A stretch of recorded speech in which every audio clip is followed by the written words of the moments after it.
so much as a warning. Life hangs in the balance.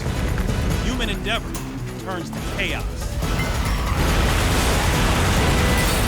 And within seconds, nothing will ever be the same. Ever. You are front and center for some of the wildest action ever recorded. A stuntman's bold attempt to jump 200 feet ends in a fiery crash. In Portugal, a 5-story, 100-year-old building collapses in a heap of rubble. It's the intersection where catastrophe and chaos meet, and it's called Destroyed in Seconds.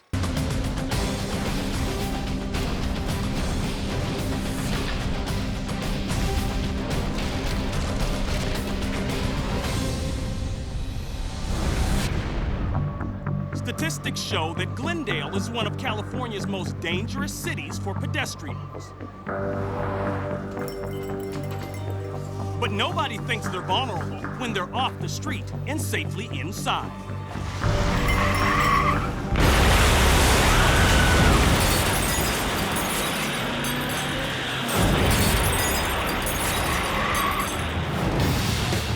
September 22nd, 2009.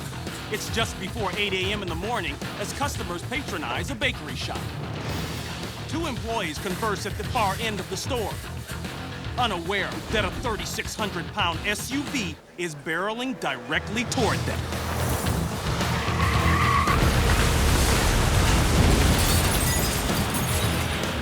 Luckily, no one is at the cash register during the moment of impact.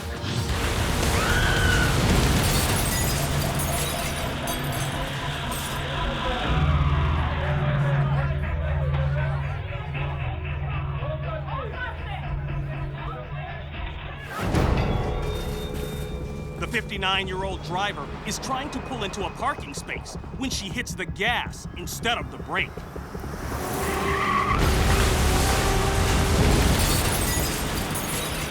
Which is exactly the same scenario that unfolded at the same bakery 5 years earlier.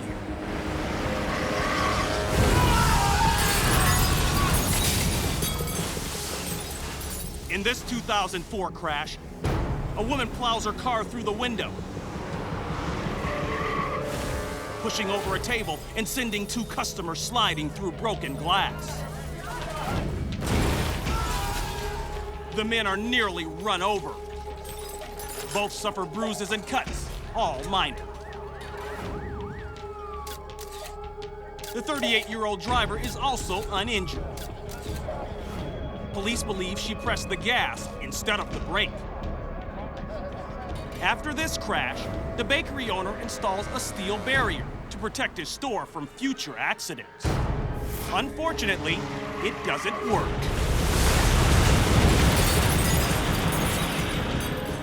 Neither of the drivers are cited by the police. The store owner is now considering erecting additional barricades.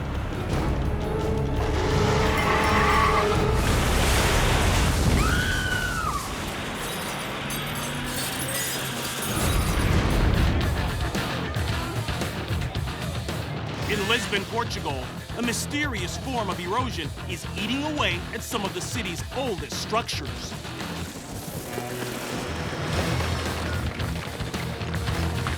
This roughly 200-year-old building is one of the casualties. The mortar that holds it together is crumbling. Scientists suspect that sulfate, sodium, and chloride from the ocean air may be causing the mortar to decay. As it breaks down, so do the walls of the 5-story apartment building. Fearing the building could collapse, city officials order a complete evacuation.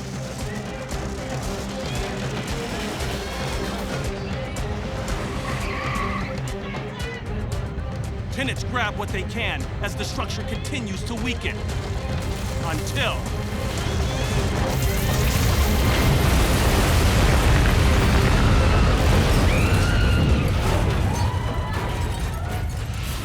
a 5-story curtain of masonry, wood, metal, and glass collapses onto the street.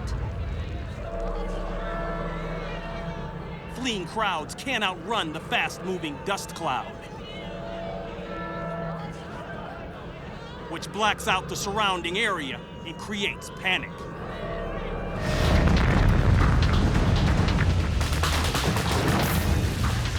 Most of the building is reduced to a mountain of rubble. Apartments are ripped wide open.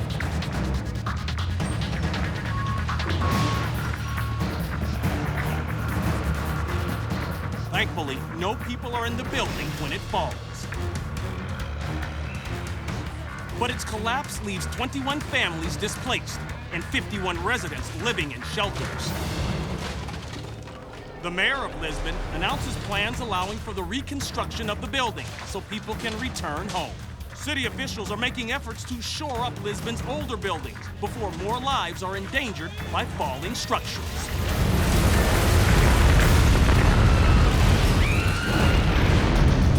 Crested Butte, Colorado. It's January 1998, and for the first time, snowcross is featured in the Winter X Games. Snowcross combines snowmobiling and motocross on an icy half-mile track, filled with sudden dips, treacherous turns, and long jumps. But while one racer is focusing on what lies ahead, his real trouble is coming from behind.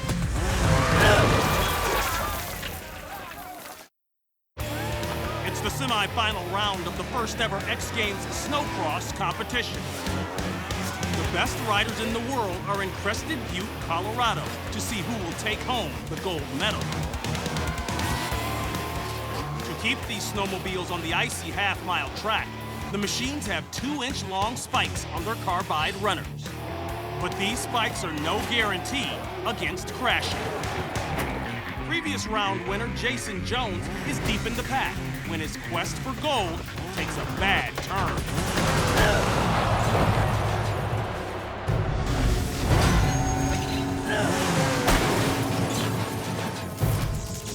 As Jason rounds a corner, he and another rider briefly cross skis. This causes Jason to lose the speed he needs to complete an upcoming jump. His landing is so short, he's unable to clear the area for Dave Brown, the racer behind him. 425 pounds of snowmobile land directly on top of Jason, knocking both riders off their sleds. Dave falls into soft snow and avoids injury. But Jason isn't so lucky. The spikes on Dave's treads rip into his left arm and carve a gash that severs a muscle. The impact also crushes Jason's sternum and dislocates his shoulder. While severe sternum injuries often require months of limited movement to heal properly, Jason undergoes an aggressive physical therapy program and is back riding his snowmobile 3 weeks later.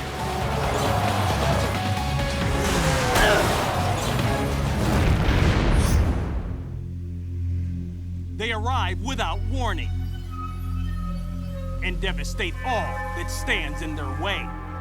When heavy rains fall too quickly to be absorbed into the already saturated ground, flash floods are the catastrophic result.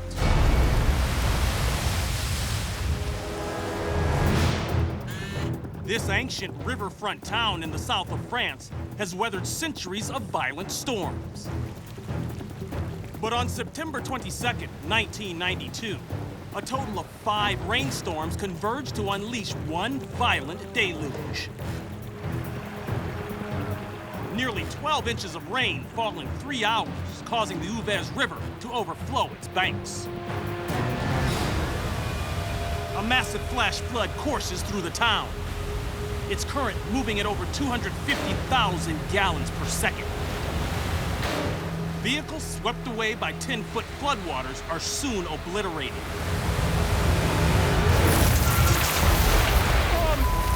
Trees are uprooted, and century-old buildings crumble.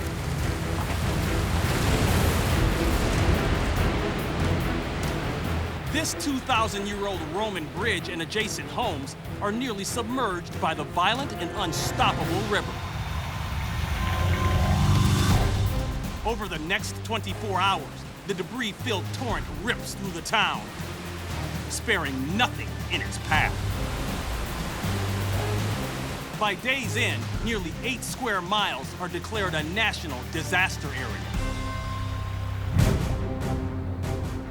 Estimates of property damage reach $1.5 billion,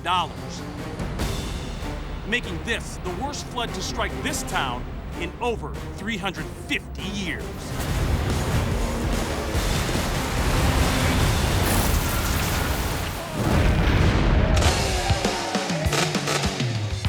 Take a typical street bike, extend the rear wheel, wrap tire chains around it, add spectators, and one very steep, very dirty incline, and you've got hill climb. Hell yeah! At the Jefferson, Maryland Moto Hill Climb, riders try to ascend the 260-foot high slope in the fastest time possible. The goal may sound simple, but achieving it on a steep course peppered with ruts and rocks isn't.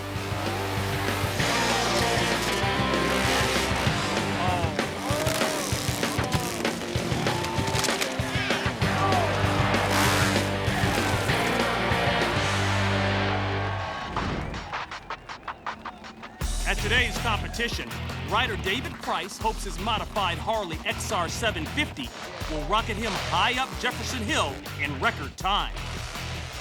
But it ends up rocketing him far higher than he ever imagined.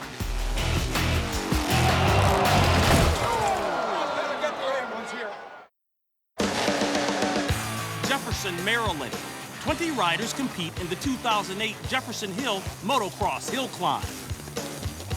The competitor with the best time out of 3 runs wins, but just reaching the top of the hill comes with its own set of challenges.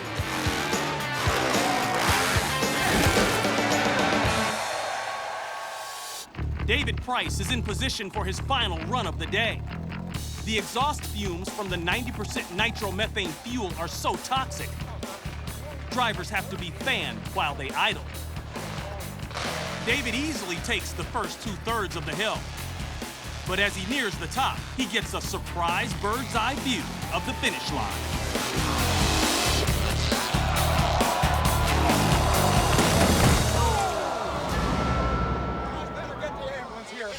Less than 10 feet from the finish line, David's rear tire skids out on a piece of concrete that was exposed by previous riders. His rear tire explodes, and he's sent hurtling over the handlebars and 20 feet in the air. He lands hard on the dirt. Fearing he's been seriously injured, race officials try to keep David still. Get the ambulance here, call for him. Oh, we got this. Call for him. Just lay there, get the ambulance. Lay down. You get the ambulance, somebody better call for it if they didn't. Sucker was 20 feet in the air. But just moments later, he's up on his feet. You're okay? Yeah. You're gonna be crazy, you better be tough. Yes. Wait till you see the video of that. David suffers only a cracked rib from this high-flying crash. As for his Harley, the back tire and rim are damaged beyond repair. 3, 2, 1.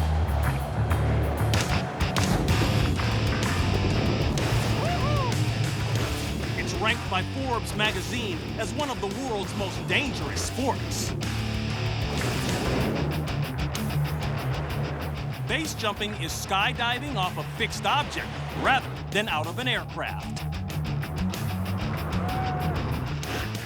A university study found the extreme sport can be up to 8 times more dangerous than jumping out of an airplane.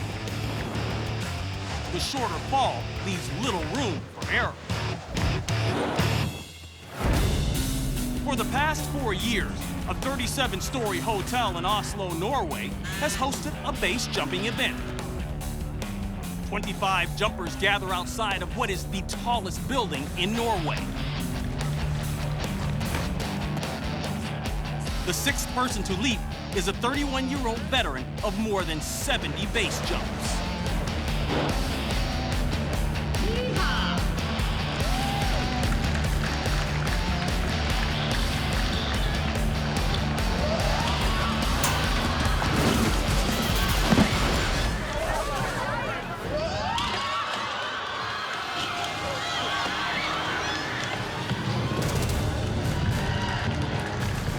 At first, the 384-foot jump goes as planned. But moments later, his chute snags on a light pole. And he crashes 18 feet to the ground. Before impact, he desperately tries to steer his chute, but it's too late.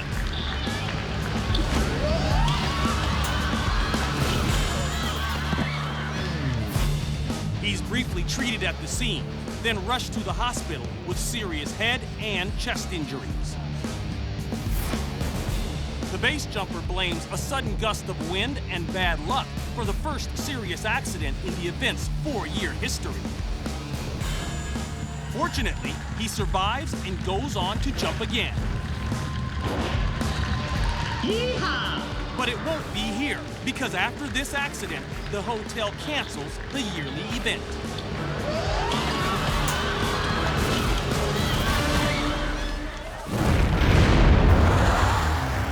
Every July, some of the world's greatest daredevils gather to celebrate the legacy of Evel Knievel.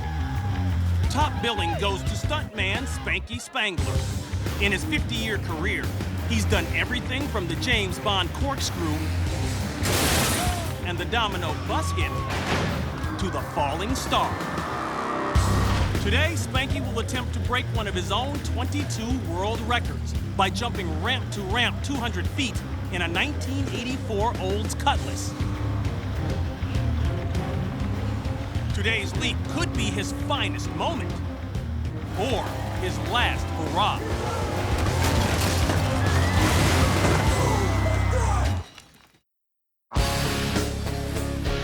It's the Evel Knievel Days Festival in Butte, Montana.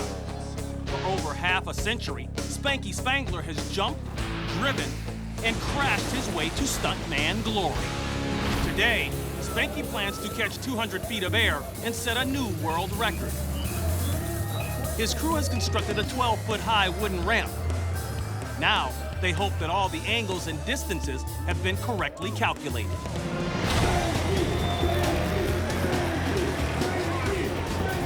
And here he comes! He's on his approach! He's up!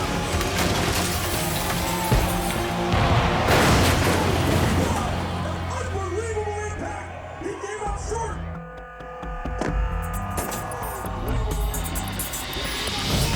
In his approach, Spanky tries to get the Cutlass up to 75 miles per hour. But a sudden upcurve as the car moves from dirt to wood causes the vehicle's undercarriage to scrape both in front and in back.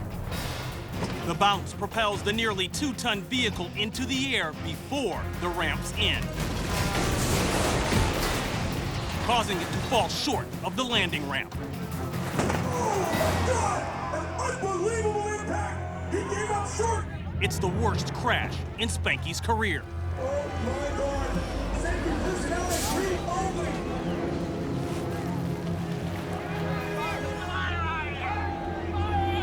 Stay back! Stay in place! It's only crew and emergency personnel! Fire extinguishers, please! Rescue crews rush to put out the fire and extricate the stuntman. You know the play at this point? Oh my God! After 11 minutes, Spanky is pulled from the wreckage and placed on a gurney.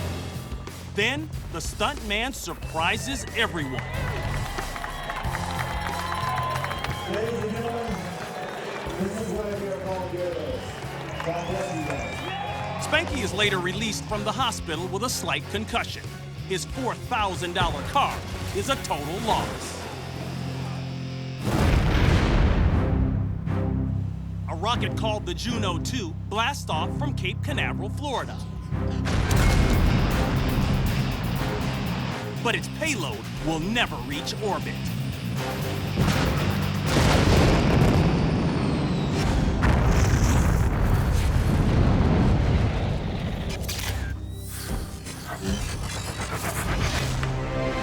In 1959, the space race is in full swing. The United States has been trying to catch up ever since the Soviets launched the world's first satellite, Sputnik 1.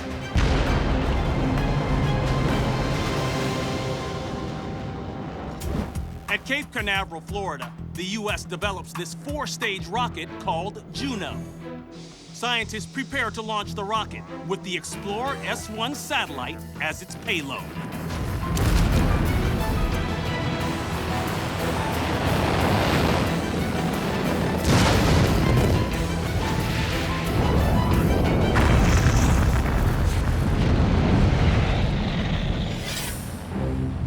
Five and a half seconds after liftoff, the rocket pitches over, and the range safety officer issues a command to self-destruct.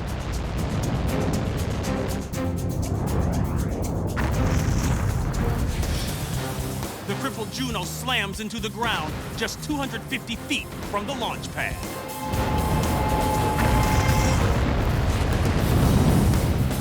Fortunately, there are no injuries.